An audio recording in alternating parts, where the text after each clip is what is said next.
धर्मका लागि 7, अर्थ सम्पत्तिका लागि 5। अब काम भनेको इन्द्रिय सुख 5 कर्मेन्द्रिय अघि पनि बताइयो, 5 ज्ञानेन्द्रिय, एउटा अन्तस्करण, यी 11 इन्द्रियलाई तृप्त गराउनु भनेको काम सुख।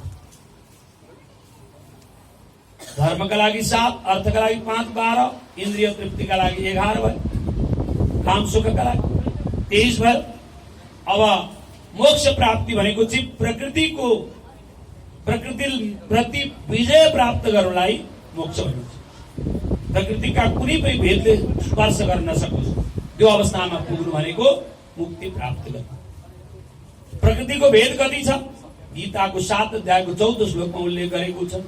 भूमिरापन्नलो वायु खमनो बुद्धिरेव च अहंकार इति यम्मे भिन्ना प्रकृतिरस्तथा।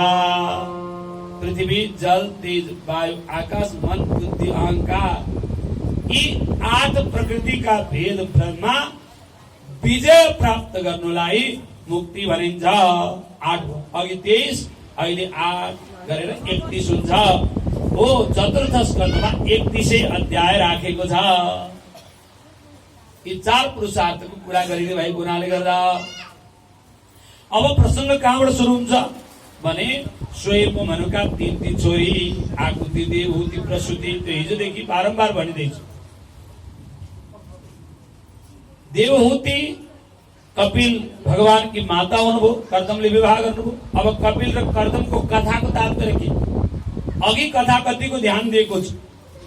कर्दम भनेको इन्द्रियलाई जसले जित्न सक्छ उसको नाम कर्दम। कह इन्द्रियाणी दमयति इति कर्दम।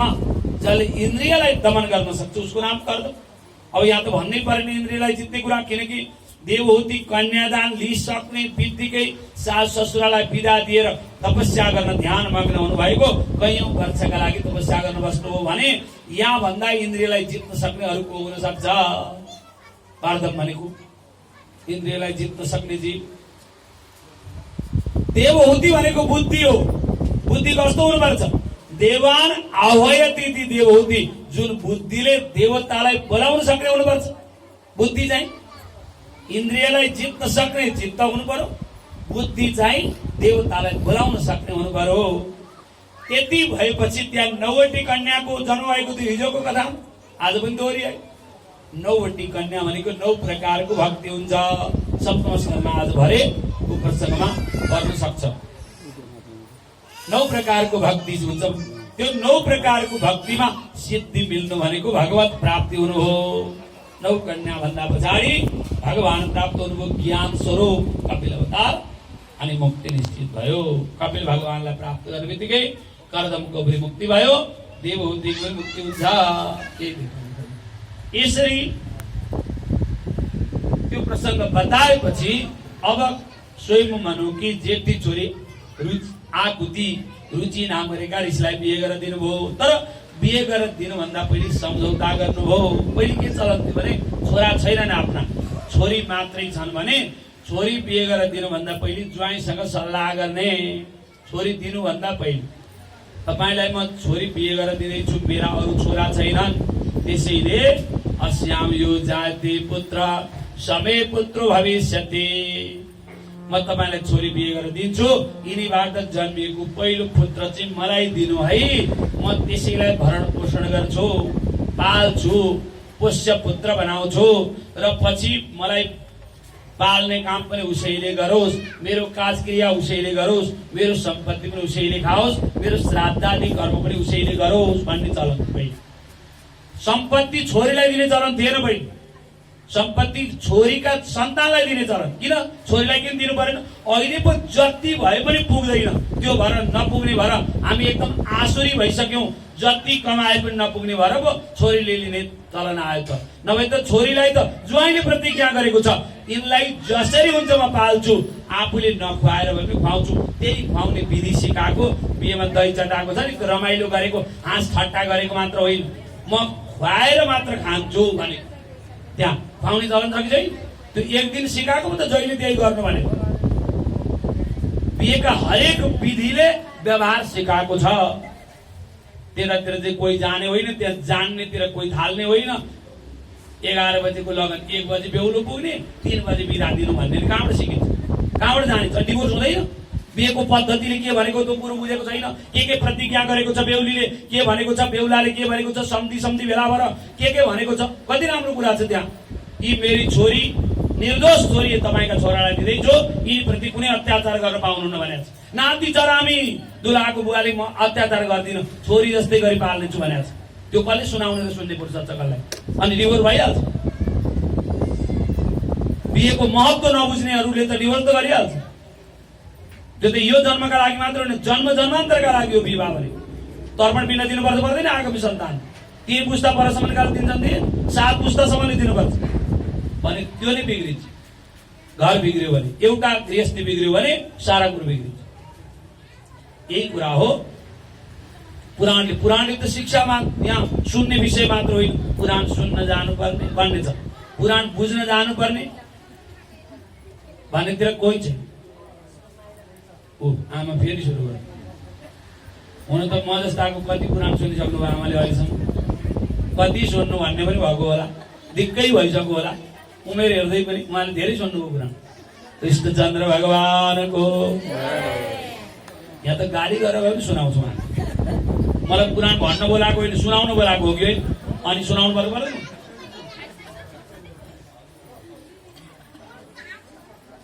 त्यसैले पहिले त्यो चलन थियो कि छोरी बिहे गरेर दिँदा ज्वाइँसँग सम्झौता गर्ने, यसलाई पुत्रिका धर्म भनिन्छ। छोरीको छोरा 10 प्रकारका पुत्र मध्ये एउटा छोरीको छोरालाई पनि मानेको छ। पोष्य पुत्र भनिन्छ त्यसलाई, धर्मपुत्र होइन नि। फेरि धर्मशास्त्रले भनेको धर्मपुत्र अर्कै हो, लौकिक कुरामा धर्मपुत्र भनेको अर्कैलाई भनिन्छ। अर्काको सन्तानलाई आफ्नो बनाइयो भने धर्मपुत्र भन्ने चलन छ, धर्मपुत्र धर्मपुत्री भन्ने। तर त्यसो भन्दैन धर्मशास्त्रले। जुन वर्णको पुरुष त्यही वर्णकी कन्या, ब्राह्मण भई ब्राह्मण, क्षत्रिय भई क्षत्रिय, त्यही वर्णकी कन्या विवाह विधिपूर्वक विवाह गरेर त्यहाँबाट ल्याइएकी पत्नीबाट जन्मिएको जेठो छोरालाई धर्मपुत्र भनिन्छ। जेठो छोरालाई धर्मपुत्र, अरूलाई कामत पुत्र भनिन्छ। किन जेठो छोरालाई धर्मपुत्र भनेको भन्दा पिताका सारा धर्मको पालन उसले गर्नुपर्छ पहिले चाहिँ। त्योभन्दा पछि त माइला साइलाले पनि गर्नुपर्छ। फेरि अरूले चाहिँ नपर्ने रहेछ भन्ने होइन, किन पहिले त परिपक्व त जेठै हुने हो। त्यसैले जेठो छोरालाई धर्मपुत्र भने पिताका सारा धर्म, सारा संस्कृति, सारा परम्परा कुन दिन छोरालाई दिनुपर्छ भने व्रतबन्ध गरेका दिन हृदय लङ्घन गर्ने विधि छ। पिताले छोरालाई हृदयमा छुने र मम चित्तम ते चित्तम अस्तु, मेरा जति परम्परा थिए, संस्कृति थिए, संस्कार थिए, आजदेखि तिमीले पालन गर्नुपर्छ। व्रत बन्द भएको त्यही हो। व्रतमा बाँधिने भनेको केवल जनै लाउने आज भोलि फ्याँक्ने भने होइन, आज टुपी राख्ने भोलि फ्याँक्ने भनेको होइन, आज मन्त्र लिने भोलिदेखि फ्याँकिदिने भने होइन, त्यसलाई नजप्ने भने होइन। त्यो सारा परम्परालाई धान्नु पर्ने हुन्छ।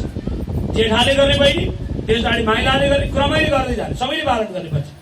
त्यसैले जेठो छोरालाई धर्मपुत्र, अरूलाई कामत पुत्र। अब त्यसो भए अर्काकालाई आफ्नो बनाउँदा चाहिँ के भनिन्छ? त्यो चाहिँ पोष्य पुत्र हो, भरण पोषण गरेको। अर्काको सन्तानलाई आफ्नो बनाएको चाहिँ त्यसलाई पोष्य पुत्र भनिन्छ। औरस पुत्र बाहेक अरू चाहिँ अरूका सन्तानलाई आफ्नो बनाउँदा पोष्य पुत्र भनिन्छ। त्यो पनि पुत्रै मानिन्छ। 10 प्रकारका मध्ये ती अरू पनि पर्छन्, विभिन्न प्रकार छन् त्यहाँ। अब त्यो सबै कुरो यहाँ भन्न भ्याइँदैन। दौहित्र भनेको छोरीको छोरो, उसलाई पनि पुत्र बनाउँछ। भलै स्वयम्भू मनुका 2टा छोरा थिए, 3टी छोरी। त्यो 2टा छोरा भए पनि दूरद्रष्टा हुन्थ्यो, पछि के हुन्छ भन्ने थाहा थियो उहाँलाई। त्यसैले आफ्नो जेठी छोरी आकुति रुचि नामका ऋषिलाई बिहे गरेर दिँदा यही भन्नुभयो, यिनीबाट जन्मेको पहिलो पुत्र मलाई दिनु हुन्छ भन्नुभयो। रुचिले स्वीकार गर्नुभयो, विवाह भयो। पछि गएर रुचि ऋषिको पुत्रको रूपमा भगवानले अवतार लिनु भएछ। त्यो अवतार चाहिँ यज्ञ पुरुषको अवतार हो, यज्ञ अवतार भगवानको। कति अल्छी गरेर जय भनेको मिटर उठ्ने हो र उच्च स्वरले भन्नुपर्छ, 2टा हात उठाएर यहाँबाट जय भनेको स्वर्गमा सुनिनुपर्छ। अनि पो जय भन्ने, निन्द्रा पनि भागोस्, आलस्य पनि भागोस्, त्यसै भन्ने चाहिँ अल्छी गरेर के भन्नै पर्छ। जय भने कृष्णचन्द्र भगवानको। आखिर मिटर उठ्ने होइन। अब बेला बेला गरौँला फेरि एकैचोटि, किन धेरै पटक। यसरी प्रसंग छ यहाँ। यज्ञ पुरुष भगवानले अवतार लिनुभयो। हेरौँ कति दूरदृष्टा हुनुहुँदो रहेछ स्वयं मनु। यज्ञ पुरुष भगवानको दक्षिणाका साथमा बिहे भयो। त्यसैले यज्ञकी पत्नीको नाम दक्षिणा देवी हो। जतिसुकै ठुलो यज्ञ गरे पनि दक्षिणा नगरुन्जेलसम्म चाहिँ त्यो यज्ञलाई आधा मात्रै मानिन्छ। दक्षिणा गरेपछि बल्ल यज्ञमा पूर्णता हुन्छ, यज्ञ पूर्ण भएको मानिन्छ। यही कुरा यहाँ दर्शाइएको छ। अब त्यसपछि स्वयं मनुकी कान्छी छोरी प्रसूति दक्ष प्रजापतिले बिहे गर्नुभयो। अब यो दक्ष प्रजापतिको कथा चाहिँ छोरीहरूलाई अगाडि राखेर सुन्नुपर्ने कथा हो। या कति छोरालाई अगाडि राखेर सुन्ने कथा छन्, कति छोरीहरूलाई राखेर सुन्ने कथा छन्, कति अविवाहित छोरीलाई अगाडि राखेर सुन्ने कथा छन्, कति अविवाहित छोरालाई अगाडि राखेर सुन्ने कथा छन्। अब सुन्ने चाहिँ यहाँ त्यो समय गुज्रिसकेका सबै सुन्न बस्ने, अनि तिनलाई नराखेपछि तिनले कसरी संस्कार दिन्छ? खेल्न जाउनु भनेर खेल्न छोडिदिएको छ, मोबाइल खेल्न छोडिदिएको छ, अनि कहाँबाट ज्ञान लिन्छ? पुराण सुन्ने जाँदा जहाँ पनि लिएर जानुपर्छ सन्तानलाई अनुकूल भएसम्म। फेरि विद्यालय छुटाएर लानु भनेको चाहिँ होइन, तर मोबाइल खेल्न छुटाएर त लान सकिन्छ नि। कृष्णचन्द्र भगवानको। अब दक्ष प्रजापतिको कथाको प्रसङ्ग छ। स्वयं मनुकी कान्छी छोरी दक्ष प्रजापति विवाह गर्नुभयो। नाम हो प्रसूति। प्रसूतिबाट 60 कन्याको जन्म भयो। 60 छोरी। कहीँ 33 कोटीको कुरा आउला। फेरि 33 कोटी भनेको या करोड भनेको होइन नि, भ्रम नरहोस्। कोटीका धेरै अर्थ हुन्छन्। कोटीको अर्थ संख्यावाचक पनि हुन्छ, कोटीको अर्थ प्रकार पनि हुन्छ, कोटीको अर्थ चरण तह पनि हुन्छ। त्यो श्याम भन्ने व्यक्ति त उच्च कोटीको भनेको करोड भने हो, उच्च तहको व्यक्ति भने। कोटीले प्रकार पनि जनाउँछ। त्यसैले यहाँ 33 कोटी दक्ष प्रजापतिका छोरी भनेको कोटी भनेको प्रकार। 33 प्रकारका छन् देवताहरू। जस्तो रुद्र कोटीमा 11 प्रकारका देवता छन्। हिजो पनि आयो रुद्रको 11 रुद्र। अनि आदित्य कोटीमा 12 प्रकारका देवता छन्, 23 भयो। पशु कोटीमा 8 प्रकारका देवता छन्, 31 भयो। अश्विनी कुमार कोटीमा 2 प्रकारका देवता छन्, 33 भएन? हो, देवताको प्रकारै 33 प्रकार छ। 33 कोटी भनेको करोड भनेको होइन, प्रकार भनेको। त्यहाँ दक्ष प्रजापतिका 60 कन्या हुन्। अब ती 60 कन्या मध्ये 13 कश्यप ऋषिलाई बिहे गरेर दिनुभयो, 10 धर्मलाई दिनुभयो। त्यसपछि चन्द्रमालाई 27 दिनुभयो, तारक्षलाई दिनुभयो, अरिष्टनेमीलाई दिनुभयो, भूत अंगिरालाई दिनुभयो, र एउटी चाहिँ सती देवी भगवान शंकरले विवाह गर्नु भएको थियो। विवाह गरेको केही दिन बितेको थियो। एक पटक प्रजापतिहरूको सभा भएछ। प्रजापतिको सभामा अहिले कथा ध्यान दिएर सुन्नु भने तात्पर्य बुझिन्छ। अहिले कथा ध्यान दिएको छैन भने पछि तात्पर्य बुझिन्छ। बुझिन्छ क्या? बुझिन्छ, तालिन्छ।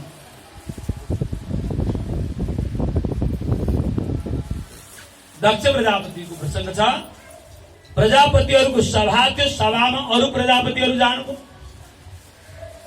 ब्रह्मा पनि प्रजापति, भगवान शिव पनि प्रजापति, त्वष्टा प्रजापति, पञ्चजन प्रजापति, विश्वरूप प्रजापति, यी सबै प्रजापतिहरू सबभन्दा पहिले जानुभएको थियो। दक्ष प्रजापतिले त्यो सभामा अलि ढिलो ढिलो पुग्नु भएछ। दक्षलाई देखेर अरू प्रजापतिहरूले अभिवादन गर्नुभयो उठेर, तर ब्रह्मा प्रजापति र शिव प्रजापतिले उठेर अभिवादन गर्नु भएन। अभिवादनै गर्नु भएन। किन गर्नु भएन भने ब्रह्माका पुत्र दक्ष प्रजापति, पुत्र आएको देखेर के पिता उठिरहनु पर्छ र अभिवादन गर्नुपर्छ र? त्यो त आवश्यक भएन। त्यसरी ब्रह्मा उठ्नु भयो। अब शिवजी पनि उठ्नु भएन। शिवजी परब्रह्म परमात्माको ध्यान गरेर बस्नु भएको थियो। शिवजी पनि उठ्नु भएन। यहाँ भयो के अब दक्ष प्रजापतिलाई रिस उठ्यो, अरूको अगाडि अपमान भएको महसुस भयो, किनकि छोरी दिएर तुल्याएको ज्वाइँ अभिवादन गरेनन् भनेर दक्ष प्रजापति रिसाउनु। यहाँ अभिवादन नहुनुको कारण छ। शिवजीको धाम भनेको त शिवजीको स्थान त हिमालय पर्वत पहाडी मूल। दक्षको स्थान भनेको तराई मूल हरिवारको कनखल। भयो के शिवजीले विचार गर्नुभयो, ससुरा आउनु भएछ, ससुराले ढोक्नु भयो भने हात जोडुला। पहाडी मूलमा त ज्वाइँको घोडा ससुराले ढोग्ने चलन छ। अब तराई मूलमा चाहिँ ससुराको घोडा ज्वाइँले छुने चलन छ। हेरौँ, कथा सबैले पढेको, तर तात्पर्य बुझ्नु पर्ने। तात्पर्य हुँदैन पुस्तकमा। यो चाहिँ कथाको संकेत मात्रै गरेको। दक्षले विचार गरे, अब ज्वाइँ आएर घोडा छुन लाग्नु हो भने उडाइदिउँला। तराई मूलको चलन फरक। यसरी शिवजी धैर्य लिएर बसिरहनु भयो। दक्षले धैर्यता गुमाउनु भयो, अपमान भएको महसुस भयो र सबको अगाडि शिवजीको अपमान गर्न थाल्नु भयो।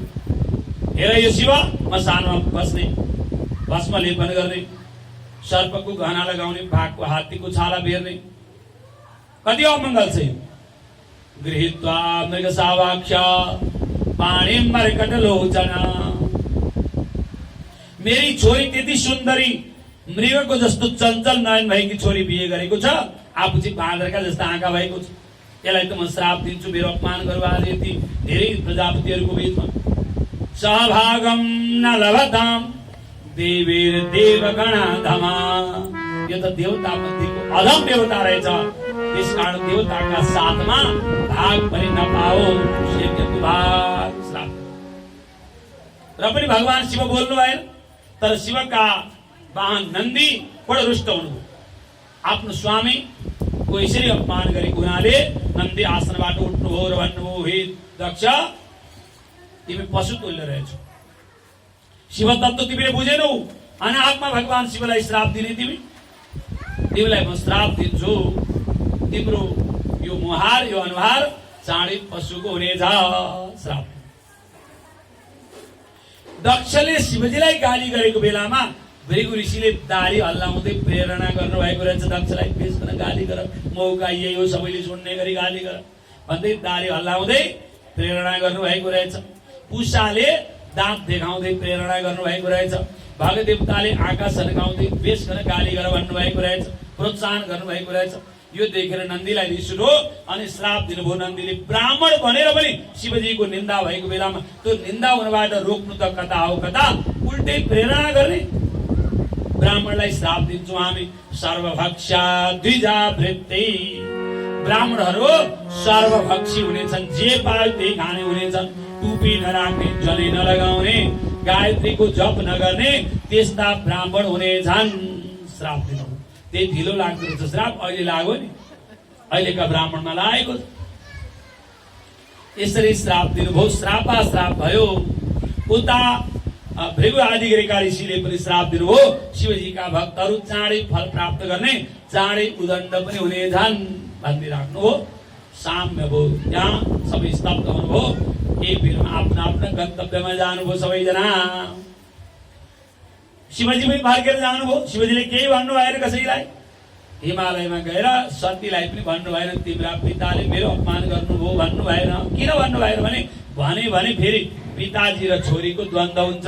द्वन्द्व गराउने काम मेरो होइन, उहाँ त शिव हो, त्यसैले मैले भन्नु हुँदैन भनेर सुनाउनु भएन। केही दिनपछि दक्ष प्रजापतिले यज्ञको आयोजना गर्नुभयो। हरिद्वारको कनखलमा बृहस्पति सब नामहरूको यज्ञको आयोजना गर्नुभयो। त्यो यज्ञमा अरू सबैलाई बोलाएको छ, केवल सती र शिवलाई बोलाउनु भएन।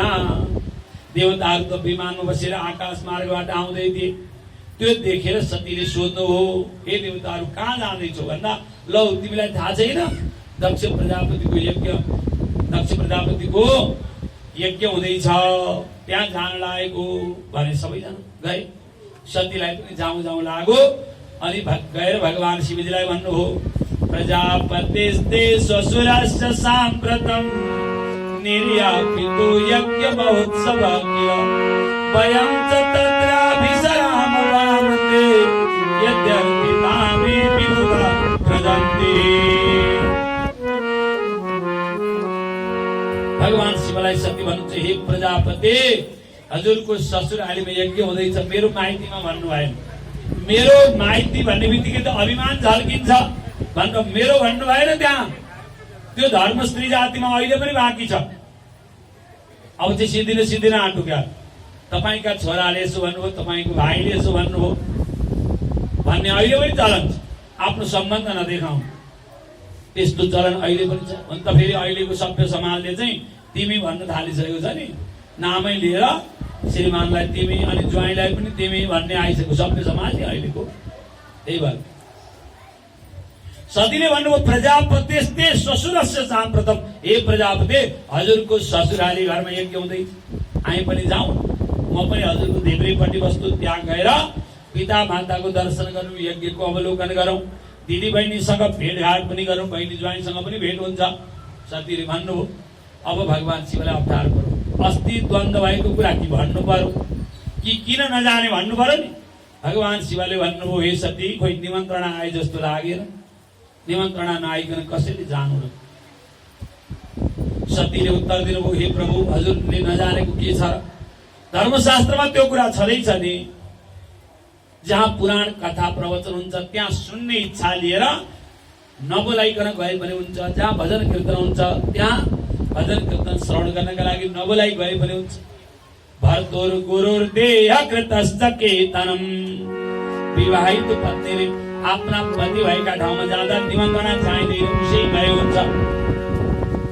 गुरुको दर्शन गर्न जानु पर्यो भने त्यहाँ पनि निमन्त्रणा चाहिँदैन, उसै गए हुन्छ। देहकृत भनेको पिता माता, पिता मातालाई भेट्न जानु पर्यो भने त्यहाँ पनि निमन्त्रणा चाहिँदैन।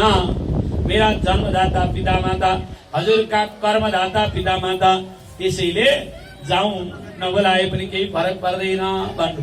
अब शिवजीलाई अप्ठ्यारो पर्यो के भन्ने, फेरि शिवजी कुरा जोगाउँदै भन्नुहुन्छ तिमीले भनेको ठिक हो सती, नबोलाइ गए पनि हुन्छ पिता मातालाई भेट्न, तर अघि भनेका ठाउँमा नबोलाइकन जाँदा अपमान हुँदैन भने मात्रै जानु।